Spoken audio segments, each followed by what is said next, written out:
Une visite, celle qu'a effectuée aujourd'hui à Kermessin, en Trarza, le ministre de l'Hydraulique et de l'Assainissement. Une visite donc d'information. Une réunion, celle qui s'est tenue aujourd'hui à Nouakchott entre le directeur général de la Société mauritanienne des mines et le représentant des orpailleurs. Et puis une évolution, celle de la pandémie Covid-19 en Mauritanie. Vous venez de le voir, 29 guérisons et 0 décès. Voilà pour les principaux titres de votre journal et c'est parti, mesdames, mesdemoiselles, messieurs, bonsoir et bienvenue à votre 22h de ce dimanche donc 23 août 2020 que nous commençons par la diplomatie avec ce message de félicitations adressé par le président de la République à son homologue ukrainien. Message, bien sûr, à l'occasion de la fête nationale de son pays. Dans ce message, M. Mohamed Ould Cheikh Al-Ghazouani affirme à M. Volodymyr Zelensky sa détermination à poursuivre les efforts pour renforcer et développer les relations de coopération liant la Mauritanie à l'Ukraine dans l'intérêt de deux peuples amis. Voilà pour donc ce message de félicitations adressé par le président de la République à son homologue ukrainien. Le président de la République a réaffirmé à plusieurs reprises, et je le rappelle, la séparation entre les trois pouvoirs, à savoir l'exécutif, le parlementaire et les juridiques. Justement, les juridiques, le président de la République a toujours réaffirmé l'indépendance de la justice, une indépendance qui vient d'être également soulignée dans un communiqué rendu public ce week-end par le parquet général. Alors, que dit ce communiqué, Yed Fall?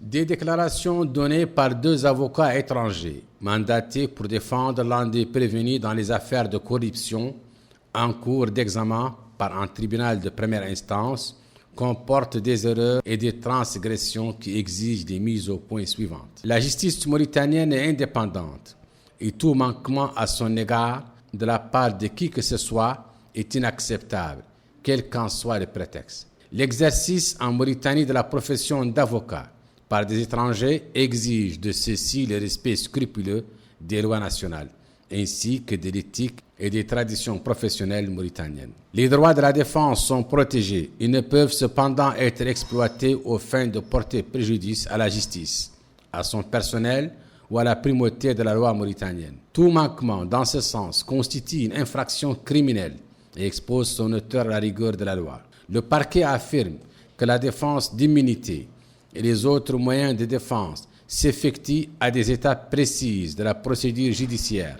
et devant les tribunaux compétents. Seule la justice est garante des droits et des libertés des individus et ne s'attend pas à cet effet à des directives de la part de qui que ce soit. Nouakchott, 22 août 2020. Parquet général, tribunal de première instance. Le communiqué du parquet général rendu public donc hier soir. Voilà donc pour les juridiques, la politique sectorielle toujours, avec cette fois cette visite effectuée aujourd'hui par le ministre de l'Hydraulique et de l'Assainissement. Une visite effectuée dans la Muqata'a de Kermessin au Trarza, une visite d'information. Alors, l'objectif de cette visite et les différentes étapes du ministre, élément de réponse avec notre envoyé spécial Abdallahi Bilal, compte rendu donc revu en français par Abdelrahman Hamad. La première étape de cette visite du ministre de l'Hydraulique et de l'Assainissement, Sid Ahmed Ould Mohamed, à des infrastructures relevant de son département était les installations d'Aftout Sahli dans la zone de Jdir Lekra relevant de la Muqata'a de Kermessin au Trarza. Sur place, le ministre a reçu des explications détaillées sur le fonctionnement de cette station et les dysfonctionnements éventuels qui peuvent entraver le travail afin d'y chercher des solutions idoines dans la célérité requise. Cette station dispose de 3 pompes dont le flux atteint 5760 m² pour alimenter la station de la première purification dans la zone de Bleynadi. Au niveau de la station de la première purification de Bleynadi, le ministre s'est inquiet du fonctionnement et du déroulement des travaux dans cette installation hydraulique chargé d'alimenter la capitale en eau potable. Il s'est informé également sur les équipements techniques dont dispose cette station. Sidi Ahmed El Mohamed a également écouté les problèmes posés par les responsables de cette station avant d'exhorter les personnels à travailler avec abnégation pour assumer les tâches de ce secteur vital. Voilà donc pour cette visite à Cormessin du ministre de l'Hydraulique et de l'Assainissement, le ministre qui a regagné Nouakchott. Nouakchott qui a abrité aujourd'hui une réunion à la Société mauritanienne des mines. C'était au siège de la société. Cette réunion a regroupé qui avec qui? Élément de réponse avec Yedali Fall. Après avoir rencontré les autorités administratives, les délégués des orpailleurs ont été reçus par le directeur général de la société Ma'adin Mauritanie, M. Hamoud Ould Mohamed. Ce dernier a affirmé après cette rencontre que les responsables de la société se rendront à Chami et dans les zones environnantes, que les relations de travail entre les orpailleurs se déroulent conformément aux règles précisées dans les textes de 2013 et que le respect entre l'administration et les orpailleurs reste l'axe principal de toute relation. La société, a-t-il dit, va créer des infrastructures dans les zones exploitées par les orpailleurs, améliorer leurs conditions de travail, engager le plus tôt possible leur formation, assurer leur sécurité et les aider à introduire des outils de travail qui ne nuisent pas à l'environnement. Les représentants des travailleurs se sont dit satisfaits de leurs différentes rencontres, aussi bien celles avec le Walid Akhret Nouadhibou, le Hakem, que celles avec le directeur général de Ma'adin. Une réunion donc qui a regroupé le directeur général de la Société mauritanienne des mines et les représentants des orpailleurs. C'était aujourd'hui à Nouakchott. Venons-en maintenant à la page médicale de ce journal consacrée donc bien sûr à l'évolution de la pandémie de la Covid-19 en Mauritanie. Voilà les graphiques. Alors ça vient petit à petit. D'abord on commence par les 11 nouveaux cas enregistrés aujourd'hui, 29 guérisons et Allah soit loué. Nouveau, pas de décès. Et quand on fait les cumuls, eh bien, depuis le début de la pandémie, il y a eu 6 905 cas, dont 6 232 guérisons et malheureusement 158 décès. Ce sont des chiffres donc donnés par le bulletin quotidien du ministère de l'Intérieur sur l'évolution de cette pandémie. Une pandémie dont l'évolution, certes, est à la baisse pour ce qui concerne les cas actifs, les cas donc positifs. Il n'en demeure pas moins qu'il ne faut pas relâcher les efforts car le virus est toujours présent et il faut continuer à respecter les mesures préventives et le ministère de la Santé et les autorités sanitaires ne cessent de le répéter. Alors on va voir comment se présente la situation dans la wilaya du Brakna, particulièrement le Brakna rural et particulièrement entre donc Aleg et Bogué. Là, il y a des regroupements, des villages. C'est ce qu'une équipe de la télévision de Radio del Mauritania s'est rendue là-bas pour s'informer sur la situation. C'est un compte-rendu de Mohamed Ali Ould Salek qui est revu et présenté en français par Aminata Khan. Nombreux sont les regroupements villageois que l'on retrouve le long du tronçon reliant Aleg à Bogué. Les habitants de ces regroupements ont à travers leurs propres moyens mis en place des dispositifs pour lutter contre la pandémie de la COVID-19. Cette résidente d'une des localités nous a confié que la sensibilisation contre les dangers de la pandémie de la COVID-19 a été menée très tôt par les autorités et les associations des jeunes et qu'il est indispensable qu'aujourd'hui que chacun prenne conscience et fasse un effort pour combattre cette pandémie. Combat qui n'est possible qu'avec le respect des mesures barrières. Même son de cloche pour ce citoyen qui remercie le personnel soignant pour le travail accompli notamment en ce qui concerne la sensibilisation et l'éveil des citoyens. Les populations de ces regroupements déplorent le manque d'infrastructures dans leur localité. Ils demandent aux autorités d'agir rapidement pour mettre un terme à leurs souffrances. Cette résidence de Khadra a décrié l'absence de sages-femmes dans le poste de santé de leur localité, indiquant que les femmes sont contraintes de se rendre à Bouhdida ou à Aleg en quête de soins.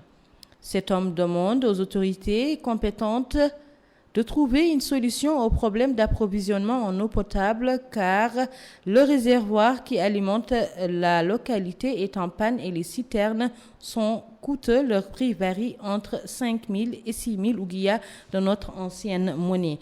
Malgré les nombreuses difficultés qu'ils rencontrent au quotidien, les habitants de ces regroupements villageois ont adopté les mesures barrières dans leur quotidien dans le but de participer à leur manière à l'effort national pour lutter contre la pandémie de la Covid.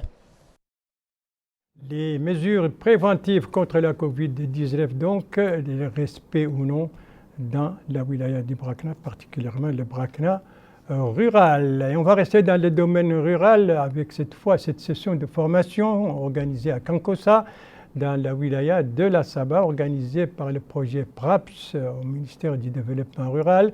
Participant à cette session de formation, des maires de certaines communes relevant de cette Muqata ainsi que des représentants des organisations pastorales et des coopératives agricoles. Pour reportage de notre correspondant permanent, Moutali Sader, avec ce reportage revu en français par Yedel Fall. L'apparition des pâturages coïncide souvent avec l'apparition de conflits entre agriculteurs et éleveurs. C'est sans doute pour cette raison que les autorités publiques ont décidé de la tenue de cette formation des parties prenantes à la mise en œuvre d'une charte pastorale qui s'est tenue à Kankossa en Assaba. Dans son mot prononcé à cette occasion, le Hakim a souligné l'importance d'une telle charte car elle sera l'œuvre commune de tous les intervenants dans le domaine. Les objectifs de cette rencontre en détail. La charte pastorale, qui est une innovation que nous testons dans 2 communes ici, dans la wilaya de la Saba. Il s'agit de la commune de Tanaha et de Hamoud.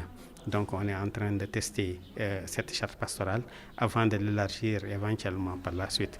Donc cet atelier est organisé par le MDR, ministère du Développement rural, qui est la tutelle du PRAPS, bien entendu. Le PRAPS, c'est un projet régional d'appui au pastoralisme dans le Sahel.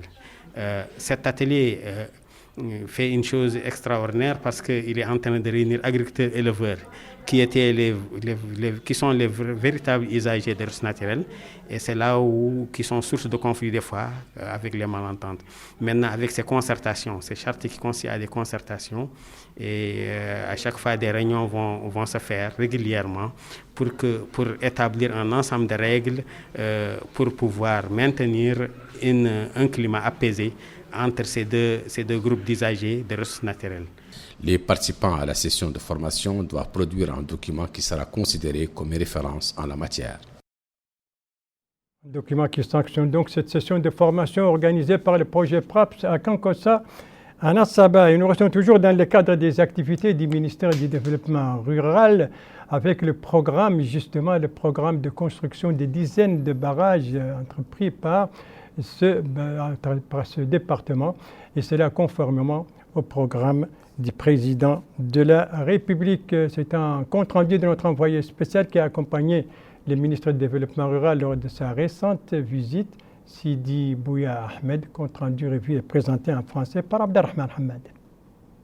Dans le cadre d'un programme annoncé par le président de la République au début de l'année 2020, le département du développement rural s'emploie à réaliser 93 barrages sur le plan national. Ce programme vise à retenir l'eau par le biais des barrages construits conformément aux règles de l'art, permettant aux agriculteurs d'exercer la culture irriguée tout au long de l'année. Le directeur d'aménagement rural au ministère du Développement rural, Sidi Mohamed El Mkhatir, a rappelé que le président de la République avait annoncé la construction et la réhabilitation de 74 barrages dans 10 wilayas du pays au cours de l'année 2020, confirmant que d'ores et déjà 30 barrages sont achevés et mis en service. 19 autres barrages sont également réalisés, portant le nombre de barrages programmés pour 2020 à 93 barrages, a-t-il ajouté. Ces barrages ont été réalisés par la Société nationale des aménagements agricoles et des travaux SNAT et d'autres sociétés des travaux publics. Les barrages Chekratil est l'un des barrages réalisés dans le cadre de ces programmes. Selon le coordinateur programme barrage au ministère du Développement rural, Moulay Ibrahim Mohamed Lemine, ces barrages ont été réalisés avec des spécifications techniques et des normes très élevées. Les agriculteurs ont apprécié la réalisation de ces barrages qui vont contribuer à promouvoir l'agriculture irriguée dans leur zone.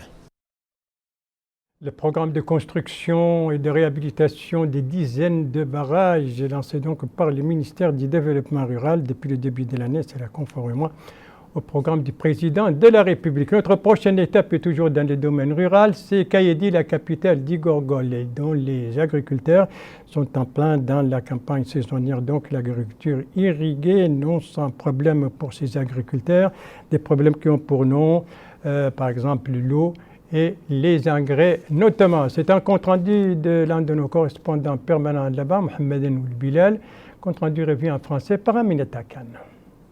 L'agriculture irriguée est exercée par les paysans à Kayedi, capitale de la wilaya du Gorgol. La campagne agricole a été lancée il y a un mois. Ce paysan a souligné que le travail commence dès les premières heures de la journée, mais que le manque de moyens impacte négativement sur leur productivité. Il demande de l'aide aux autorités. Le département de l'agriculture à Kayedi a mis en place une stratégie pour la promotion du secteur de l'agriculture irriguée. C'est ce que nous confirme ce responsable au niveau de la SONADER. Il a indiqué que de nombreux efforts ont été entrepris pour la dynamisation du secteur, notamment en subventionnant le prix des engrais et du DPA. Cette année, poursuit-il, 660 hectares ont été aménagés pour la riziculture et nous espérons que la récolte sera très abondante et de qualité. Voilà donc pour les agriculteurs de Kayedi et les problèmes auxquels ils font face. Merci de suivre les JTF de Mauritanie à la suite du journal, toujours avec la poursuite de notre tournée à l'intérieur du pays, avec cette fois une page touristique qui va nous conduire au Hod El Gharbi et dans la wilaya de Dakhlet Nouadhibou. Commençons par le Hod El Gharbi, et particulièrement la Muqata'a d'Ayoun, sa capitale donc. Une Muqata'a qui est très touristique et qui est très prisée par les visiteurs en ce moment, surtout un site dont le nom c'est Jof Teneni, qui est très fréquenté, particulièrement en ce moment d'hivernage. C'est ce qu'a constaté l'un de nos correspondants là-bas, Abdallah Yislim. C'est un compte rendu revu en français par Yad Alifal. À 20 km d'Ayoun, l'Atrous se situe cet endroit devenu depuis le début des pluies une destination privilégiée des Mauritaniens. Ce sont des dizaines de touristes qui se dispersent dans cette place sous les arbres et dans les huttes dressées en cette période. Les arbres, la colline et la verdure font de cette place un environnement favorable au repos. Jouf Tereni, c'est son nom, attire de nombreux touristes nationaux qui cependant déplorent le manque d'infrastructures qui, s'il était, serait capable de drainer même des touristes étrangers. Voilà donc pour ce site touristique au Hod El Gharbi, Jouf Teneni, qui est très fréquenté en ce moment. Autre ville, autre lieu également très fréquenté, cette fois du côté de notre capitale économique, qui a connu ces dernières semaines un afflux de visiteurs à la recherche de la villégiature et du repos, bien entendu aussi au climat doux de la ville. C'est ce qu'a constaté notre correspondant permanent là-bas, Alvara Sheibani, dont le reportage est revu en français par Abdelrahman Hamad. La ville de Nouadhibou regorge un potentiel touristique important, un climat doux et agréable sur le littoral à Kabano, permettant aux vacanciers de se rafraîchir et de changer la routine. Ceux qui d'habitude quittent les pays à des destinations touristiques à l'extérieur sont obligés par la conjoncture actuelle marquée par la lutte contre la pandémie de coronavirus de se tourner vers l'intérieur et évidemment Nouadhibou est l'une des destinations touristiques privilégiées pour passer des temps agréables avec les parents et les amis, notamment pendant la saison de l'hivernage. Sur la plage des Cabanons, les citoyens exercent les jeux qu'ils préfèrent, tir à la cible, baignade, autres jeux sportifs ou simplement des réunions familiales autour du thé. Ici, les citoyens ne cachent pas leur satisfaction du climat de cette zone et appellent à des investissements pour construire des infrastructures touristiques modernes à Nouadhibou. Le tourisme interne s'accroît de plus en plus vers la ville de Nouadhibou et cela requiert des pouvoirs publics de construire une infrastructure touristique et des services sur le littoral de cette ville côtière. Et pour couronner le tout, eh bien, le beau temps et la pluie, car des pluies ont été enregistrées ces dernières 24 heures. 6 de nos wilayas de l'intérieur ont été arrosés. Il s'agit de Dohod, de la Saba, du Gorgol et du Guidi Baha. Des pluies qui vont de 2 mm à 60 mm. On va les découvrir ensemble.